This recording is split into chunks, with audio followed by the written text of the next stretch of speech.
Hi friends, welcome to Victoria விட்டர் kitchen. இன்றைக்கி நம்ம சூப்பரான ஒரு சிக்கன் சப்பாத்தி ரோல் தான் பார்க்க போகிறோம். இது பண்ணுறதுக்காக வேண்டினா ஒரு 300 கிராம் சிக்கன் இந்த எலும்பே இல்லாமல் சின்ன சின்ன பீஸாக கட் பண்ணி சேர்த்துருக்கேன்.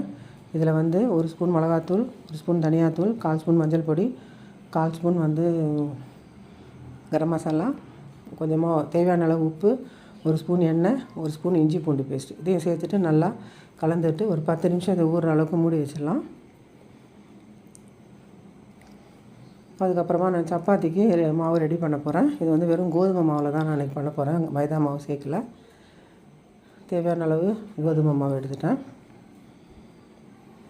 அப்புறம் இதில் உப்பு சேர்த்துக்கலாம் தேவையான அளவுக்கு. அதுக்கப்புறமா ஒரு ஸ்பூன் அளவுக்கு ஆயிலையும் சேர்த்துறேன். சேர்த்துட்டு இதை நல்லா கலந்து விட்டுடலாம். அதுக்கப்புறமா நம்ம இந்த சப்பாத்தி மாவு பிசைய ஆரம்பிச்சிடலாம். இது ரொம்ப திக்காக பிசையக்கூடாது. கொஞ்சம் நல்லா சாஃப்டாக இருக்க மாதிரி பிசைஞ்சு எடுத்துக்கணும். இப்போ பிசைஞ்சாச்சு. இதுக்கு மேலேயும் கீழே நல்லா ஆயில் தடவி ஒரு 1/2 hour வரைக்கும் இதை அப்படியே மூடி வச்சிடலாம். அதுக்கப்புறமா இன்றைக்கி நான் கட் பண்ணி வச்சுருக்கேன் வெஜிடபிள்லாம் கொஞ்சம் கட் பண்ணி வச்சுருக்கேன். இதுக்கப்புறமா ஒரு பேன் அடுப்பில் வச்சு ஆயில் சேர்த்துட்டு நம்ம மிக்ஸ் பண்ணி வச்சுருக்கிற சிக்கனை பொரித்து எடுத்துக்கலாம். இது ஆயில் நல்லா சூடானதுக்கப்புறமா இந்த சிக்கனை சேர்க்கணும். இது நல்லா பொரித்து இது நல்லா கிறிஸ்பியாக வர வரைக்கும் பொரிச்சிக்கலாம். நல்லா கலந்து விட்டுருவோம். சிக்கன் நல்லா ரெடி ஆகிடுச்சு. இப்போ இதை எடுத்துடலாம். இன்னும் கொஞ்சம் இருக்குது. இந்த எண்ணெயிலே நான் போட்டு எடுத்துட போகிறேன்.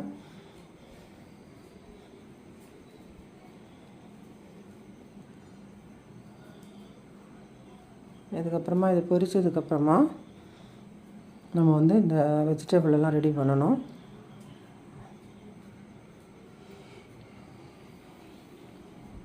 மிச்சமாக இருக்க சிக்கனையும் பொரித்து எடுத்தாச்சு.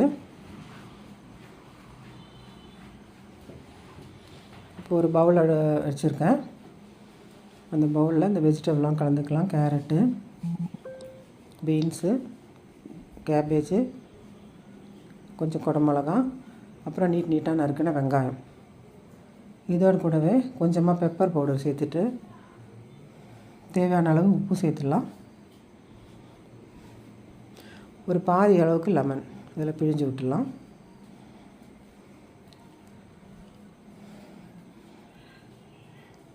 இதெல்லாம் சேர்த்ததுக்கப்புறமா இது நல்லா கை விட்டு நல்லா கலந்து வைக்கணும்.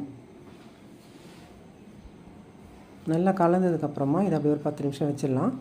அதுக்கப்புறமா நான் சப்பாத்தி சுடுறதுக்காக ஒரு பேன் அடுப்பில் வச்சுருக்கேன். 2 முட்டை ஒரு கிண்ணத்தில் அடித்து வச்சுட்டேன். அதில் பெப்பரும் தேவையான அளவு உப்பும் சேர்த்து நல்லா அடித்து வச்சுட்டேன்.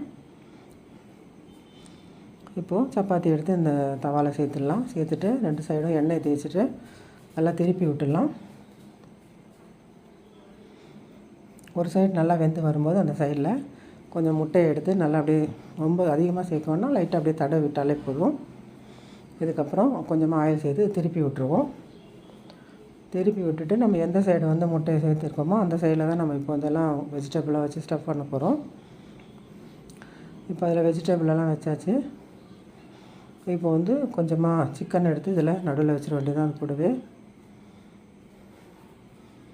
இப்போ நல்லா மடச்சி விட்டுற வேண்டியதான். இப்போ சப்பாத்தி ரோல், சூப்பரான சப்பாத்தி ரோல் ரெடி ஆகிடுச்சு.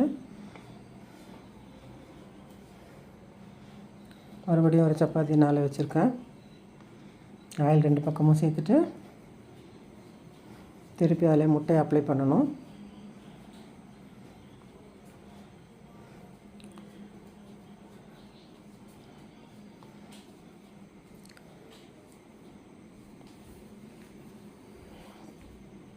ரெண்டு சைடும் நல்லா திருப்பி விட்டுறணும். நான் ஸ்லோவாக வச்சுருக்கேன் ஸ்டவ். ஏன்னா அப்போ தான் நல்லாயிருக்கும். ரொம்ப அதிகமாக தீஞ்சிடக்கூடாது. இப்போது நான் திருப்பி முட்டையை அப்ளை பண்ணி அதே சைடை திருப்பி விட்டுட்டு அந்த சைட்லேயே நான் இப்போது ஸ்டஃப் பண்ண போகிறேன்.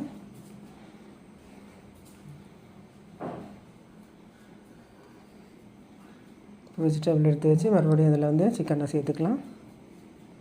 இப்போ சூப்பரான சிக்கன் சப்பாத்தி ரோல் ரெடி ஆகிடுச்சு. இந்த வீடியோ பிடிச்சிருந்தேன்னா லைக் பண்ணுங்கள், ஷேர் பண்ணுங்கள், கமெண்ட் பண்ணுங்கள்.